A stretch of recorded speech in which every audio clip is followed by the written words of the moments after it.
আমার কলিজার বন্ধুরা কেমন আছো তোমরা? নিশ্চয়ই তোমরা খুব ভালো আছো। তোমাদেরকে মজা দেওয়ার জন্য আবারও নতুন একটি গল্প নিয়ে এলাম।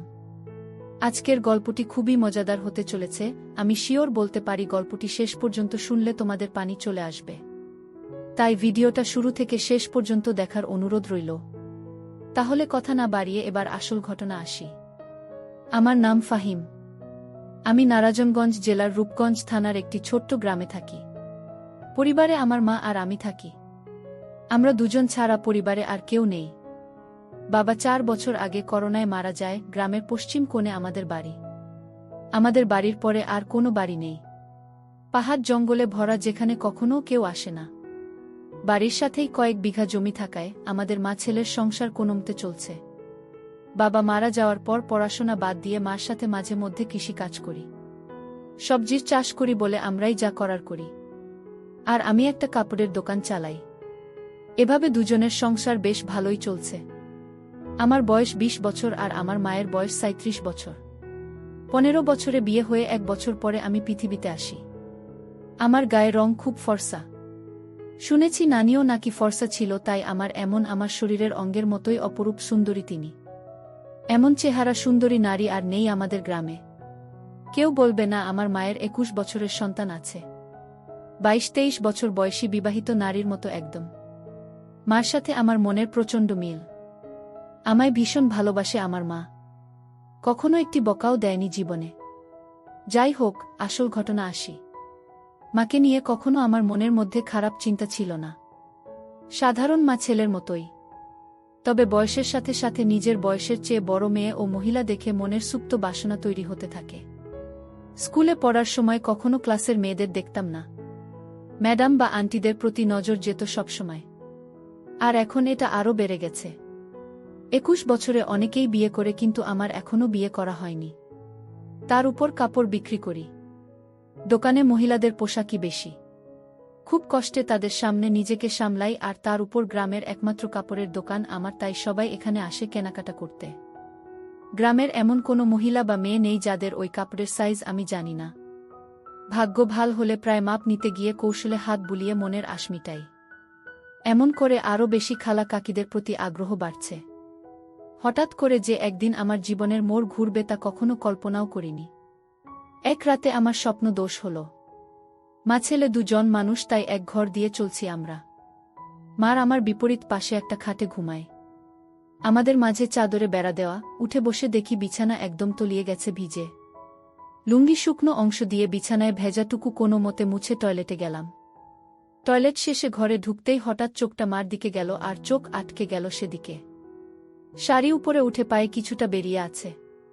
কিন্তু এটুকু দেখে আমার চোখ আটকে গেল। নিজের অজান্তেই কেমন একটা ঘোরে হারিয়ে গেলাম। আমিও এগিয়ে মার কাছে গেলাম। মা গভীর ঘুমে আছে। নিঃশ্বাসের সাথে বুকটা ওঠানামা করছে, আর কেউ যেন আমার বুকে ঢাক পিঠাচ্ছে।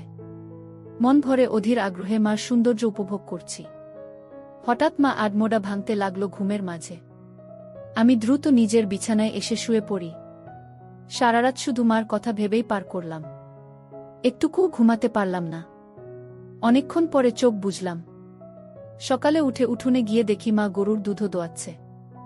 আগেও দেখেছি, কিন্তু আজ চোখে পড়ল মার পিঠ অনেকটা খোলা, মসৃণ ত্বকের পিঠ দেখে সিনেমার নায়িকারা সব ফেল। রাতে মার সামান্য সৌন্দর্য দেখেই আমি মার প্রতি নিষিদ্ধ আকৃষ্টতা অনুভব করতে লাগলাম। এটা খারাপ বা ভালো এমন কোনো চিন্তাই মাথায় আসছে না। মার পেছনে দাঁড়িয়ে দেখে যাচ্ছি, হঠাৎ মা পিছন ফিরলে চমকে গেলাম দুজনেই। হায় হায়, মা বুঝে ফেলল না তো? কিন্তু মা বলল, কি বাবা, ঘুম ভাঙছে তোমার? বলে রাখা ভালো, আমাকে সব সময় বাবা বলে ডাকে, আর তুমি করেই বলে। যাই হোক, আমার কথা মনে হলো না যে সে বুঝেছে আমি কি করছিলাম। যাও মুখ ধুয়ে আসো, খাবার দিচ্ছি। মা, আজকে দুধ খাবো। এই দুধ খাওয়া, আমি মনে মনে অন্য কিছু বলতে লাগলাম। আমার ডাকে সম্বিত ফিরল। মা, এই দুধ মাত্র দোহাইতাছি, গরম না করলে খাব কিভাবে? আমি এভাবেই খাবো, তুমি খাইয়ে দাও। আচ্ছা আসো। এই নাও পাগল ছেলে। মা গ্লাসে করে দুধ ঢেলে এগিয়ে দিল। মা মুচকে গেছে আমার চুলায় দিয়ে বলল, এখন যাও, হাত মুখ ধু খাইতে দেব। আমি হাত মুখ ধুয়ে খেতে আসলাম। এসেই বলি, আজ আমাকে খাবার দাও। আমি অবাক হয়ে বলল, আজ কি হয়েছে তোমার? আমি কেন? খাওয়াই দিতে পারবে না? না, আমি তা বলছি নাকি। তাহলে এমন জিজ্ঞেস করো কেন? আচ্ছা বাবা, রাগ করো না, আসো আমি খাইয়ে দেই। এমন সময় আমি বললাম, আচ্ছা মা, তুমি আমাকে ভালোবাসো? আমার এমন প্রশ্ন শুনে মা এক প্রকার ভয় পেয়ে বলল, কি হয়েছে তোমার? আজকে এমন কেন করছো? শরীর খারাপ নাকি? বলে আমায় কপালে গালে ছুঁয়ে দেখতে লাগলো জ্বর আছে কিনা। আমি বললাম, আরে মা, আমার কিছুই হয়নি। জিজ্ঞেস করতে মন চাইল। মা বলল, তুমি ছাড়া আমার জীবনে আর কেউ আছে নাকি? তোমাকে নিয়ে আমার সব, আমার প্রাণ তুমি। নিজের জীবন থেকেও তোমায় বেশি ভালোবাসি, কিন্তু হঠাৎ এসব কেন জানতে চাইছ? মা, তুমি আব্বা মারা যাওয়ার পর থেকে আর আগের মতো নেই, সাজনা নতুন কিছু পরও না। আমার এসব ভালো লাগে না। মা নিরাশ হয়ে বলল, বাবারে, স্বামী মারা গেলে কোনো নারীর অস্তিত্ব থাকে না। তুমি আমার জীবনে আছো বলেই আমি বেঁচে আছি, নইলে কবেই মরে যেতাম। আমি বাবাকে ভীষণ ভালোবাসতে, তাই না? আম্মা সব স্ত্রী তার স্বামীকে ভালোবাসে, আমিও বাঁচতাম। আমি কিন্তু আমাকে বাসনা তার প্রমাণ দিয়ে দিলেন। আমার পছন্দ তুমি সেজেগুজে থাকো, কিন্তু তুমি তা করো না। আমায় ভালোবাসলে এমন করতে না। তুমি খুশি থাকো, তা চাই আমি। তুমি একটা বিয়ে করে আবার সুখের সংসার করো, তাহলে জীবনটা ভালো কাটবে। কেন এসব বললাম আমি নিজেও জানি না, মনে হলো আর বলে দিলাম। আমার কথা শেষ হতে না হতেই ঠাস করে একটা চড় পড়ল আমার গালে। আমি ব্যথার চেয়ে অবাক হয়েছি। আমার জ্ঞান হওয়ার পর কখনো আমাকে কেউ মারেনি। মার তো দূরে থাক, কখনো চোখ রাঙিয়ে কথা বলে না। কিন্তু আজ এতই রাগ হলো যে মার খেলাম। আমার চোখ লাল হয়ে আছে। কাঁদতে কাঁদতে বলল, নিজের বাবা মরে গেছে বলে মাকে অন্যের বিছানায় দিতে চাও? বোঝা হয়ে গেছি আমি, তাই না? আমাকে খাওয়াতে পড়াতে কষ্ট হচ্ছে। আমি চলে যাব, চিন্তা করো না, বলেই উঠে চলে গেল। মা নিজে বিছানায় শুয়ে কাঁদতে লাগল। আমি উঠে তার কাছে গিয়ে 1000 বার বোঝানোর চেষ্টা করলাম, কিন্তু আমার কোনো কথাই শুনল না। মা বলল, এখন আমার চোখের সামনে থেকে যাও। আমি মার কথায় ভয় পেয়ে যাই। বের হয়ে যায় দোকানের উদ্দেশ্যে। রাতে কথা বলল না, যে যার মতো শুয়ে পড়ি। হঠাৎ ঘুমের মধ্যে গালে নরম ছোঁয়া পেয়ে উঠে পড়ি। দেখি মা সামনে বিছানায় বসা। উঠে আমি সামনে বসতেই মা চোখ জ্বলে করে আমার গালে হাত বুলিয়ে বলল, ব্যথা করছে তাই না? আমাকে মাফ করে দাও মা, আর কখনো এমন বলব না এসব। তুমি আমার কাছে মোটেও বোঝা না। আমি ভেবেছি হয়তো তোমার ভালো হবে, কিন্তু তুমি কষ্ট পাবে জানতাম না। আমায় মাফ করে দাও। মা সাথে সাথে আমায় বুকে টেনে নিল, বলল, বাবারে, আমি তোমায় ভীষণ ভালোবাসি। তোমার ছেলে কারো সংসার এগিয়ে নিজের সুখ চাই না। তোমার বাবার পরে তুমি আমার একমাত্র সম্বল, আর কখনো এমন বলো না বাবা। আমি আর কখনো বলবো না মা। আমার উপর আর রাগ করে থেকো না। এবার মনের কষ্ট ভয় দূর হলে আমি মার সৌন্দর্যের উপর আবার আকৃষ্ট হলাম। পরদিন বিকেলে বাড়ি ফিরে আমি চমকে উঠলাম। আমার পরনে একটা সবুজ শাড়ি আর হলুদ ব্লাউজ পরার চমৎকার মানিয়েছে। আমায় দেখে মুচকি হেসে বলল, এখন ঠিক আছে তো? তুমি সত্যিই আমার জন্য নতুন শাড়ি পরেছ, নইলে কি অন্য কেউ আছে আমার? আমি খুশিতে মাকে জড়িয়ে ধরি। মাও সাড়া দিল, তুমি আমার জান, তোমার খুশি আমার খুশি। তুমি নতুন নতুন সাজবে, তা আমার খুব ভাল লাগে। মা বলল, বুঝেছি, তোমাকে এখন সুন্দরী একটা মেয়ে দেখে বিয়ে দিতে হবে। আমি বললাম, মা আর কখনো বিয়ের কথা আনবে না। মা বলল, সে কি, বিয়ে কেন করবে না? আমি শুধু তোমায় নিয়ে থাকব। মা, আরে পাগল, আমি তো থাকবই। বিয়ে করতে তাতে সমস্যা কোথায়? আমি বললাম, আমার আর তোমার মাঝে অন্য কেউ আসতে পারবে না। আমি চাই না আমাদের মাঝে কেউ আসুক, আর কখনো বিয়ের কথা বলবে না। তুমি ছাড়া আর কাউকে নিয়ে আমি সংসার করতে চাই না। আমার কথা মা ছেলের মমতা মনোভাব বুঝেছে, কিন্তু তা ছাপিয়েও যে আমি তার মন প্রাণ সব পাওয়াটা ভাবছি, তা তো সে জানে না। আচ্ছা বাবা, আর বলবো না। মা কিছুক্ষণ আমায় চেয়ে দেখল ও বলল, আচ্ছা যাই হোক, বললে না তো আমায় কেমন লাগছে? আমি বললাম, একদম পরীর মতো লাগছে তোমায়। মা লজ্জা পেয়ে বলল, দুষ্টু, খালি মজা করো, সত্যি বলছি আমি, বিশ্বাস করো। আচ্ছা আচ্ছা হয়েছে, এখন যা গোসল করে আয়। আমি পুকুরে গেলাম গোসল করতে। বাড়িতেই পুকুর, আমাদের ঘরের পাশে। আমি গোসল করে গা মুছে সেই হালকা ভেজা গামছা পরে এসে মার সামনে দাঁড়িয়ে বললাম, ভিতর থেকে লুঙ্গি এনে দাও মা। হঠাৎ মার চোখ খেয়াল করলাম আমার গামছার দিকে।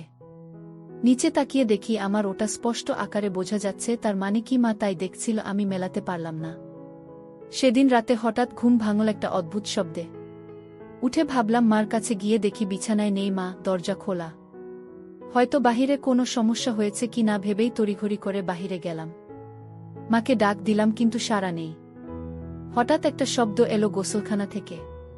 পুকুরে গোসল করে মা, তবে মাঝে মাঝে গোসলখানায় করে, তাই সেখানে এগিয়ে গেলাম দেখতে, শব্দ খুঁজতে। এগিয়ে যেতেই শব্দ বাড়ছে।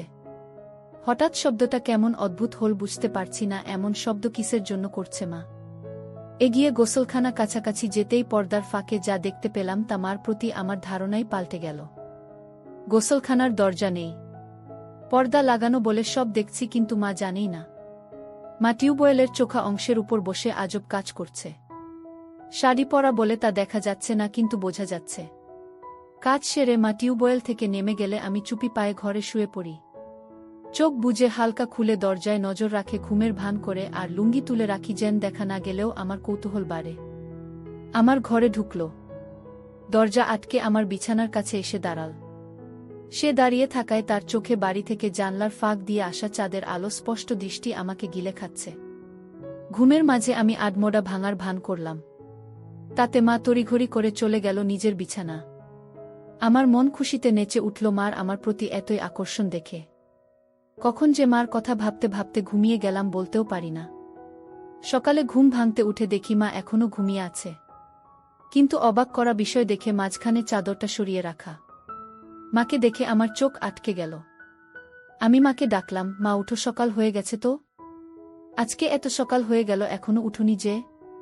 মা ঘুম থেকে চোখ মেলে উঠে বসল, কিন্তু সামান্য বিচলিত নয় আমায় দেখে যে তার কাপড় ঠিক নেই। স্বাভাবিক গতিতেই কাপড় ঠিক করে বিছানা থেকে নামল। মা এত দেরিতে উঠলে, ক্লান্ত নাকি? পরিশ্রম করা হয়েছে খুব, তাই ক্লান্ত। এখন ভাল লাগছে। আমি মনে মনে বললাম, কি পরিশ্রম তা তো জানি। এই চাদর সরালো কে? আমি সরিয়েছি। ঘরে আমরা ছাড়া কেউ নেই, তো চাদর রেখে কি হবে? আর যে গরম পড়েছে, এভাবে চাদর থাকলে আলো বাতাস চলাফেরা করে না। মার যুক্তি শুনে মুচকি হাসলাম মনে মনে। বাবা, তোমার খিদে লেগেছে তাই না? তুমি হাত মুখ ধুয়ে আসো। না, আগে গোসল করব, তারপর খাবো বলেই আমি পুকুরে গেলাম। আজ গামছাও নিলাম না। গোসল করে ভেজা কাক হয়ে এলাম মার কাছে। আগের দিন তো হালকা ভেজা গামছা ছিল, তাই অতটা ভালো বোঝা যায়নি, কিন্তু আজ একদম ভিজে, গায়ে সেটে আছে লুঙ্গি। মার দৃষ্টি আমার উপরে আর চোখে গিলে খাচ্ছে। জিভে যেন জল এসে গেছে, এমন করে তাকিয়ে আছে আমার দিকে। আমার বেশ ভালো লাগছে তা দেখে। আমার ভিতর থেকে গামছা লুঙ্গি এনে দিল। যতক্ষণ আমার মোছা শেষে লুঙ্গি না পরলাম, সে লুকিয়ে দেখতে চলল। হঠাৎ মা বলল, তুমি একটু বসো, আমিও গোসল করে আসি। আজকে গরম লাগছে, এসে খাইয়ে দিব তোমায়। আমি ভাবলাম ভালোবাসা দেখাতে খাইয়ে দিবে, কিন্তু আরও কিছু অপেক্ষা করছে তা বুঝিনি। মা যে গোসল করতে না, শুধু শরীর ভেজাতে পুকুরে গিয়েছিল তা বুঝতে বাকি রইল না। 2 মিনিটে ফিরে এলো। আমরা ভেজা শরীরে আগেও দেখেছি এমন ভেজা শরীরে, কিন্তু আজ আমাকে দেখাতে যে আমরা ভেজা শরীরে এসেছে তা আমি জানি। হঠাৎই মা এগিয়ে এসে বলল, বাবু, আমার হুকটা খুলে দাও তো। ইস, ব্লাউজটা আর চলবে না মনে হয়। আমিও সুযোগ পেয়ে বলে বসলাম, ছেলের কাপড়ের দোকান, আর তুমি কিনা পুরনো জিনিস নিয়ে পড়ে আছো। নতুন নিয়ে নাও, তাহলে তো হয়। দোকানে গিয়ে নিয়ে এসো পছন্দ করে যেটা ভালো লাগে। ইস, ছেলের দোকান তাহলে গিয়ে আনতে হবে কেন? ছেলে আনতে পারে না, কষ্ট করে বাজারে দুর্গম করবে নাকি? আমি বললাম, আচ্ছা মা, সব পাঠিয়ে দেব, তুমি পছন্দ করে নিও। ইচ্ছে করেই বললাম, যেন আরও গভীরে যাওয়া যায়। মা বলল, পাঠাবে মানে? আমি ফেরিওয়ালা কাকির কাছে পাঠিয়ে দেব। মা বলল, বাহিরের মানুষের সামনে পছন্দ করতে পারবো না। আমি তো জানি না ওসব সাইজ টাইজ। তাছাড়া আমার সামনে এসো, সমস্যা হবে না। মাকে বলল, সমস্যা হবে? দোকানদার হয়েছে, খদ্দেরকে কাপড় দেখাবে। কি সব বলছো বলো তো? দোকানেও কি এমন করো? আচ্ছা মা, ভুল হয়েছে। আমি নিয়ে আসবো সবগুলো, তোমার পছন্দমতো সাইজ বুঝে নিও। সব কেন আনবে? আমার সাইজের গুলোই আনবে শুধু। রং আমি বেছে নেব, সাইজ 34, মনে থাকবে তো? আমি মার দিকে হাঁ করে তাকিয়ে আছি। মা এতটাই আমার উপর ফিদা যে উঠে পড়ে লাজ লজ্জা সংকোচ ভুলে আমায় সব জানিয়ে দিচ্ছে। আমি প্রচণ্ড খুশি ও অবাকও হলাম। সারাদিন মার কথা ভেবেই দিন পার করলাম। দোকান বন্ধ করার সময় বেছে বেছে বড় গলাওয়ালা কয়েকটা নিলাম, দোকান থেকে বের হয়ে সোজা বাসায় পৌঁছে যাই। গিয়ে দেখি মা ক্ষেতের কাজ করছে। আমিও গেলাম সেখানে, কিন্তু গা মেখে গেছে ধুলো বালি ও কাদা দিয়ে। আজ কেমন অদ্ভুত লাগছে, এমন করে কাদা মাখামাখি হয় না কখনো। বাড়ির ভিতরে ঢুকতে ঢুকতে বললাম, তুমি তো কাদা দিয়ে মেখে গেছা। শাড়ি পুরো মেখে গেছে। কি করব বলো? এক সেট হয়ে তো কাজ করা যাবে না, তাই না? আমি অবাক হয়ে গেলাম আমার কথা শুনে। আমার দিকে হুট করে তাকাতেই মা হেসে দিল। সাথে আমিও হেসে দিই। ধীরে ধীরে কেমন একটা ঘুলে মিলে যাচ্ছে দুজনে। সবজির ডালা রাখার পরে মা বলল, আমার জিনিস আনছো? আনছি মা, পরে দেখো, সাইজে না হলে পাল্টা আনবো। মা বলল, সাইজ হবে। বিশ্বাস আছে তোমার উপর, বলেই মুচকি হেসে চলে গেল ঘরে। আমি বাইরে দাঁড়ানো। একটু পরেই মার ডাক দিল ভিতরে। যেতে যেতে ভাবলাম মজার কিছু হবে, কিন্তু মা হতাশ করল। মা হাতে একটা হলুদ শাড়ি আর গামছা। মা বলল, তুমি একটু বসো, আমি গোসল করে আসি। বলেই আমরা পুকুরে চলে গেল।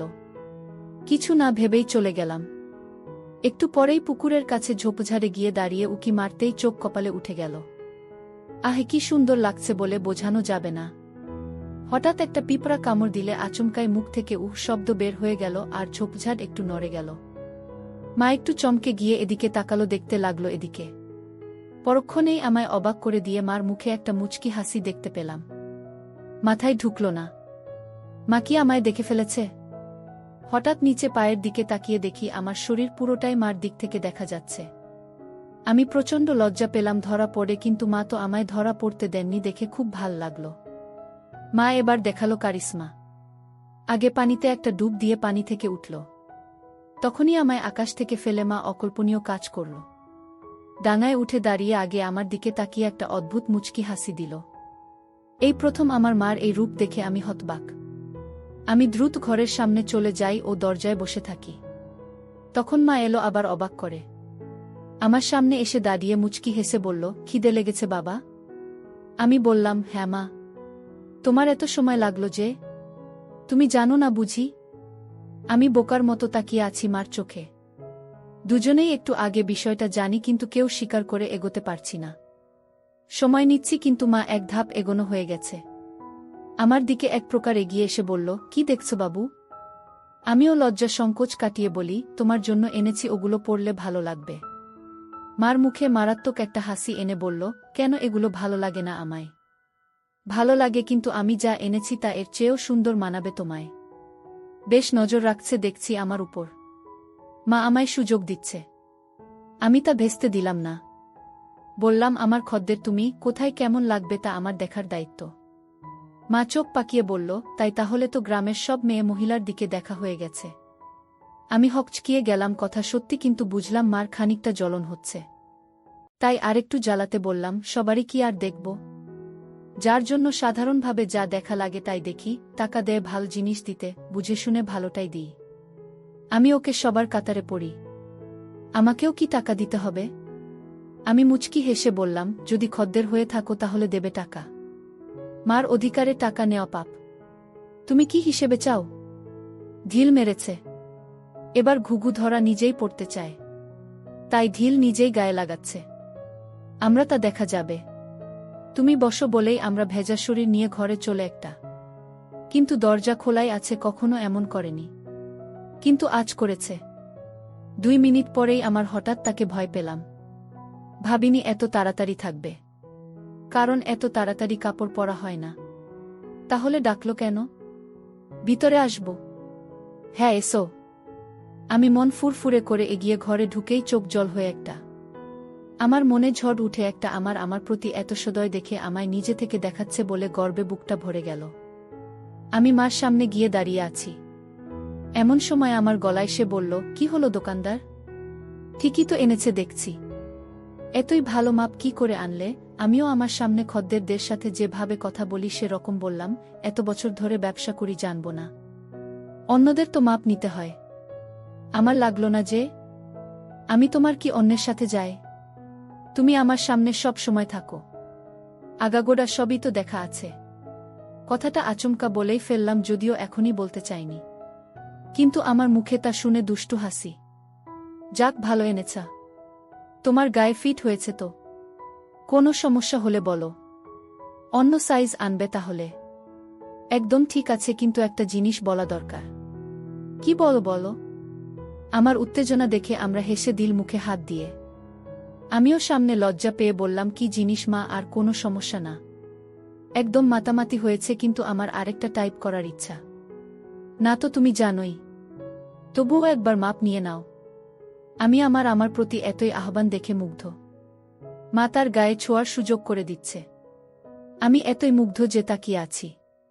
তুমি মনে হয় মাপ নেবে না? সরকার করেনি? আরে না, এই তো নিচ্ছি। এক প্রকার দৌড় ঝাঁপ করে ফিতা এনে আমার সামনে দাঁড়ালাম। অন্যদেরও তো স্বাভাবিকভাবেই মাপ নেই, কিন্তু আমার সামনে সে বুক ধরফর করছে।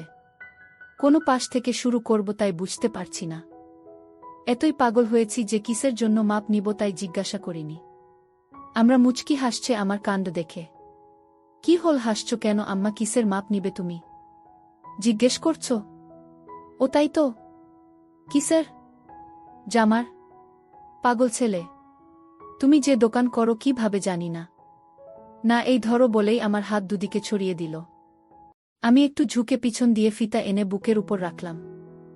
এখনো তাই করিনি। আমরা তাও বলল, আর তাই আমায় বুকে একটা কাঁপুনি হলো আর মুখে পাগলাটে একটা চাননি। আমার চাইনি দেখে আমরা একটু বিরক্ত হয়ে বলল, খদ্দেরদের সাথে এমন আচরণ করো তুমি? একটা মাপ নিতে এত সময় কেন? যত যাই হোক, তুমি তো মা। তাতে কি হয়েছে?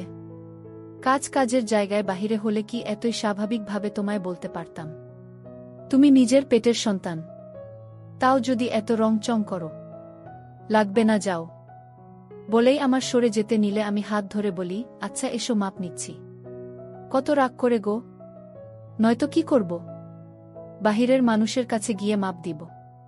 আচ্ছা হয়েছে, এসো, হাত সরাও। আম্মা, পারব না। পারলে সরিয়ে নাও। আমার এই অভিমান খুব ভাল লাগল। আমি এবার সংকোচ কেটে গেলাম, তাই আমিও এগিয়ে গেলাম।